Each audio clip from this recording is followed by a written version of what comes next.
Now, a couple of days ago, my wife told me the toilet stopped flushing. So when I've taken the cistern lid off, I've found this floating around. And on further investigation, what I've found is the two clips will hold that in. So when you press the button, this flicks up and makes the toilet flush. And the clips have snapped off, so it's just fallen off. So what I've got to do is replace it. Now, first thing I need to do is turn the water off. Now, this toilet cistern, as you can see, is incredibly enclosed. It's not the easiest thing in the world to work on. Now, most cisterns are held back to the wall with two screws. This isn't. It was siliconed. So I've had to get my wood saw and I've had to saw down the back of the cistern to get the silicone off. And obviously I've turned the water off. So I went downstairs to the stop tap, turned the water off in a clockwise position. And then after I turned the water off, I've opened the downstairs tap to allow all the water to drain. You will also obviously have to get rid of the water, what's left in the toilet cistern. Now also when I've investigated this, there is a flexible pipe coming out of the middle of the wall feeding the ball float valve. So to make it easier for myself, I'm going to remove the flexible pipe actually in the wall, because it'll make it a lot easier than trying to get it in and out, because it's quite hard to get under there to undo the connection on the cold water, but I'll show you that. Let me just get rid of this. Now, the water regulations of England and Wales 1999 and the bylaws of Scotland 2000 says that every float operated valve requires one of these. So this is an isolation valve or a service valve. It's commonly known as a penny valve as well. So you can see there's a little slot in the valve where you can place a screwdriver, and if the slot is running parallel with the pipe, like that, and the water's flowing. And if it's going across it, like that, so that's literally a quarter of a turn, then that's stopping the flow of the water going to the float operated valve. Taps don't need these according to the water regs, but float operated valves do.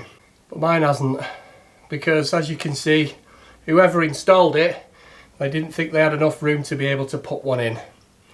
So just remember, every float operated valve requires a isolation valve, and that's why I've had to go downstairs and turn the water off at the main stopcock. Now it's on a 15mm push fit connector going into the wall, so I'm just going to get my adjustable spanner. I'm going to place it over the pipe and pull towards, that came off easy, and pull towards me. So that's how I've got the connection on. Now the next thing I've got to do is undo the two wing nuts either side of the cistern, which hold the cistern in position. And again, this can be either incredibly easy or incredibly hard. Now, first thing I'm going to do is I'm going to see if it'll push down in any direction, which it does. There is some slight movement. So if I push down on this side, I should be able to slacken off the wing nut, which is coming off.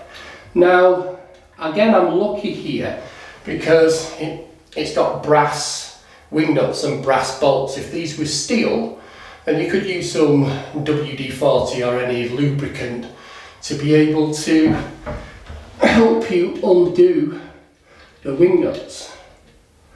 So just spin the wing nuts off. This is coming off quite easy. Hopefully the other one does.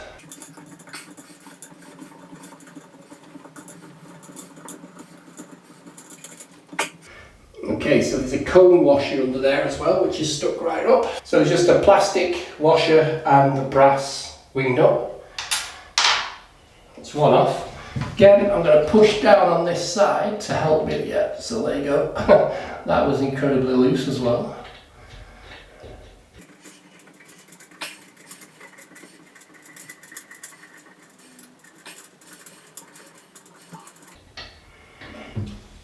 So that's the other side of that. Now, I've got a towel down here. I'm just going to put this over the toilet seat. So I've got rid of all the water out of this.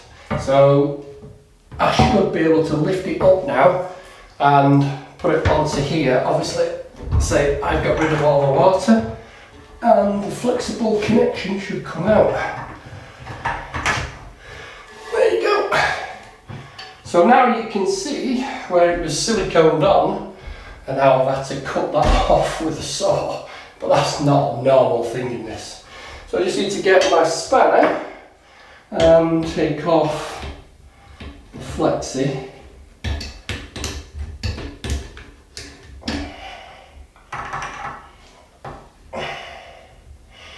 Technically I could leave this in place, but I'm going to take it off just to check it. Now then, if I spin it round so you can see it, so you can see, hopefully,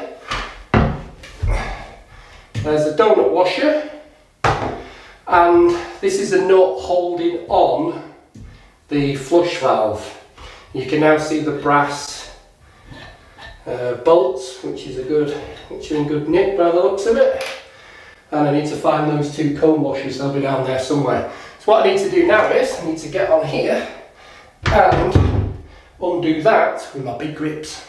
Now I've got my big grips, I'm just basically going to put it on the plastic nut and undo it.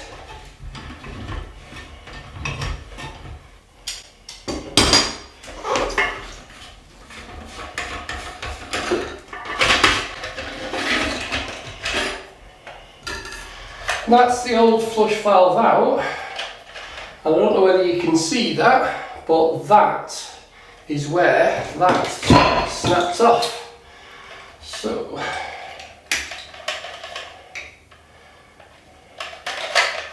that's basically supposed to go in there like that, and there's supposed to be a pin there that holds that in, so when you press the button it flicks up a syphon with this little, I don't know, finger. Anyway, that's broke off, so it's rubbish. So I've gone out and bought this today. It's Sunday today, so I had to go to good old Screwfix for it. And they only had this kit. So hopefully this is going to fit, because there are two different sizes for the hole in the middle. There. So 2 inch and 2 1/4. So you've got to measure up first to make sure you have got the right size. So when I went out and bought this does 2 inch and 2 1/4. So open the box and see what we get in it.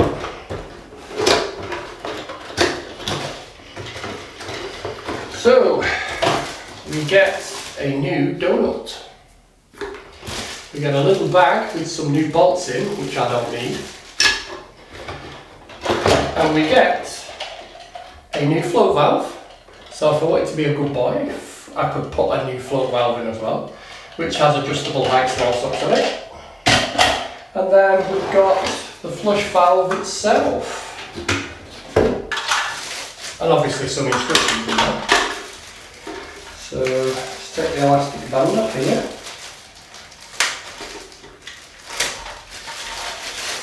And then there should be a quick release clip to be able to take that off. So that's going to sit in the lid of the cistern, and then that just pushes in. There's a little button on the side there, you push it in and it locks in. So to get it out, do the opposite.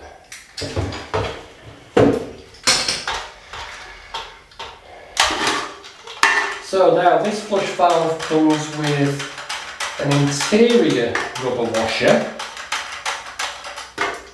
which is that one, and the exterior, it's a plastic washer, that, not rubber. So I need to get this into the cistern.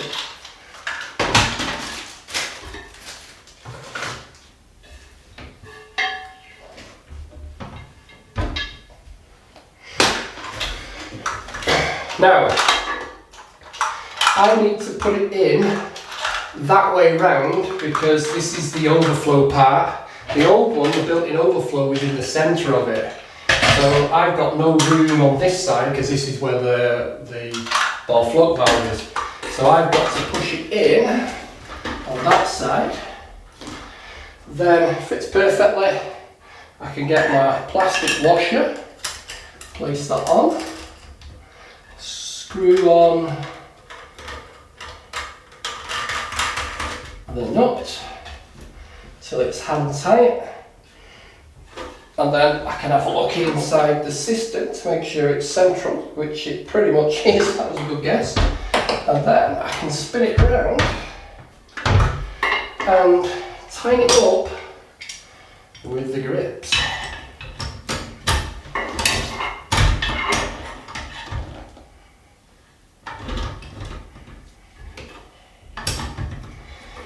Now you don't want to do this too tight because you don't want to strip the thread because it's only plastic, but obviously you need to do it tight enough so it don't leak.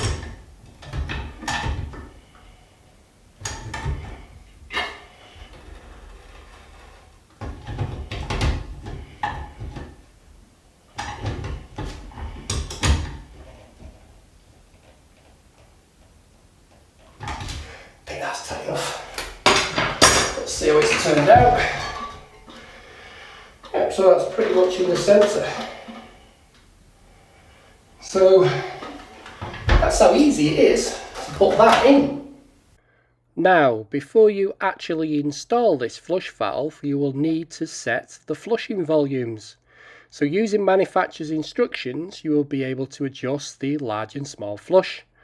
So this is the adjustment for the large flush, and this is the adjustment for the small flush. Now, according to the water regulations, your large flush will be no more than 6 litres and your small flush will be round about 3 litres. So you'll need to set them up before you install them, because if you don't set them up, they will be an absolute pain to be able to do it while it's installed in the cistern, especially a cistern that is as tight as this one. Now I can get this flexible connector, tap connector back on. So I'm just going to put it round about where it was so I don't cross thread it. And I've checked the seal inside here to make sure everything's good, which it is. Just need to get my adjustable spanner. And I'll just tighten it up. There's no way of getting on this once it's in the toilet.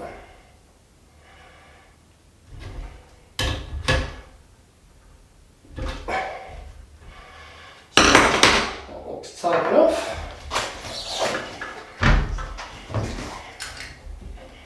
It's not moved. Now then, where's my donut washer? So, donut washer, it's too big to go into the recess. So this is the old donut washer, which fits on, snug as a bug, onto the new flush. So that's just going to cause me too many problems. Now I need to slide that through there.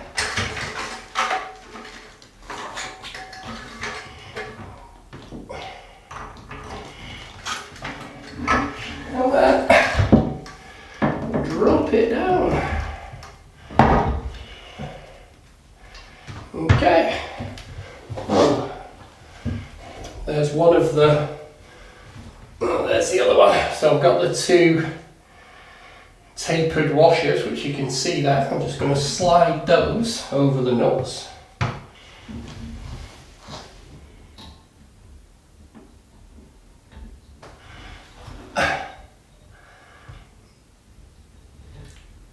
And they should stay in place. Now, the hard bit is to get that washer and that window on at the same time. Again, without cross-threading. I always find if I close my eyes when I do this, I can get it on better. Okay, that started that one.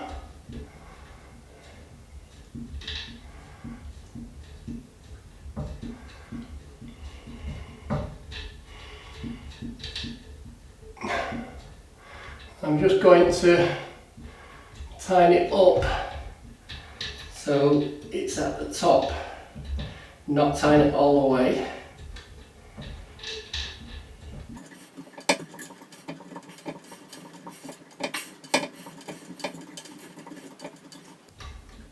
Okay, no clue why they make the bolts so long, but there you go. So I'm going to do the same on this side.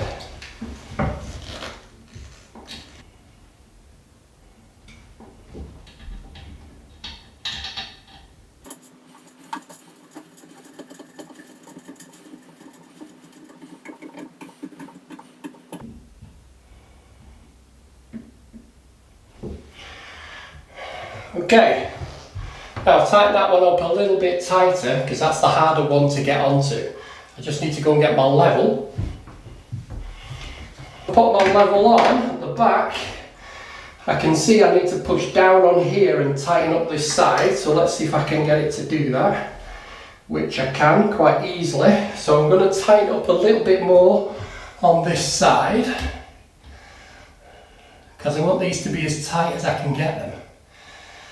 Obviously without breaking anything. So if I press down on that one now, yep, I should be able to tighten that up pretty tight with my fingers and it'd be level. A little bit more.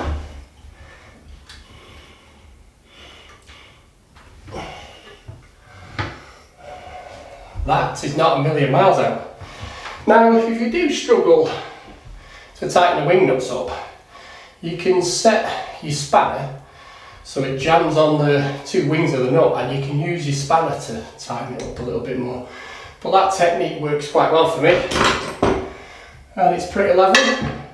Now, all I've got to do now is put the lid back on, put the water back on. So, I need to do this. Put this connection back on, don't I? Don't want to forget that, flood the place. So I need to get this back on the pipe and make sure it pushes all the way home.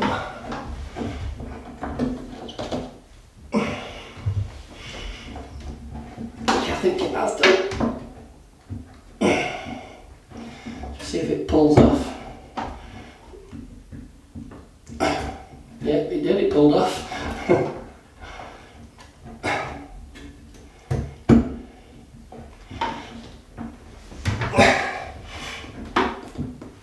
Maybe it wasn't a good idea taking that off. I'm going to pull off now. So that's on as far as I can get it. Quick pull towards me, it's not coming off. So that's the connection. What I've got to do now is put the water on.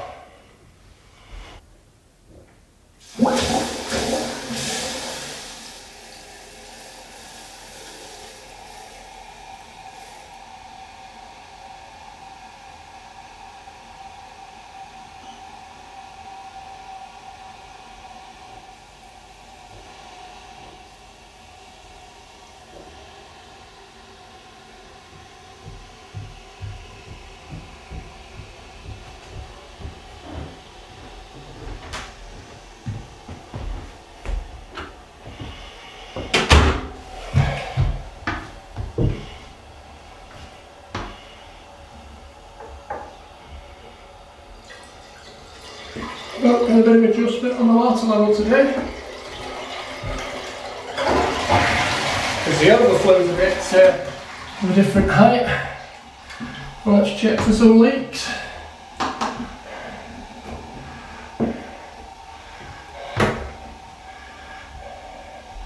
Well, so far so good. I just need to screw that to adjust the flow.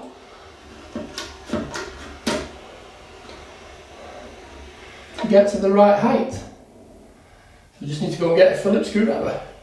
Now all I've got left to do is I need to put a bit of silicone along the back of there, just to hold that in place, not silicone it to the wall. Just a nice little thin bead across the back there will hold it in place for us.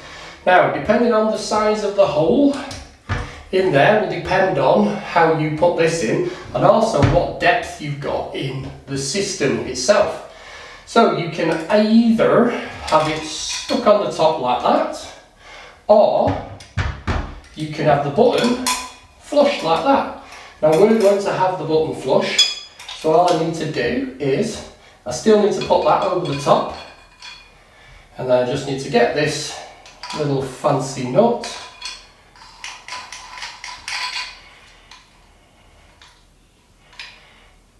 screw it into position, not too tight, make sure I've got the buttons, so the big flush and the little flush how I want it.